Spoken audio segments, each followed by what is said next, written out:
শাক করবো ছোলার ডাল দিয়ে। তো সেই জন্য কড়াই একটু তেল দিলাম, সর্ষের তেল। তেলের ভিতরে শুকনো লঙ্কা দিলাম আর জিরে আর কালো জিরে দিলাম। হলুদটা দিয়ে দিলাম।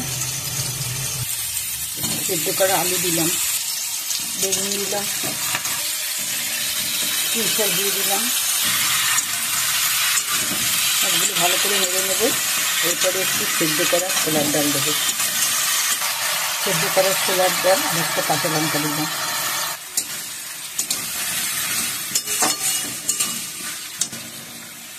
এবারে একটা সুগারকে দিলাম মিষ্টি দিয়ে। জল দেবো না, ঢেকে দেবো। এরপরে নামিয়ে নেব। হয়ে গেছে, নামিয়ে নেব। সবজি থেকে ভালোই জল বেরিয়েছে। ছোলার ডাল দিয়ে পুঁই শাক, তার সাথে ছিল আলু বেগুন কুমড়ো।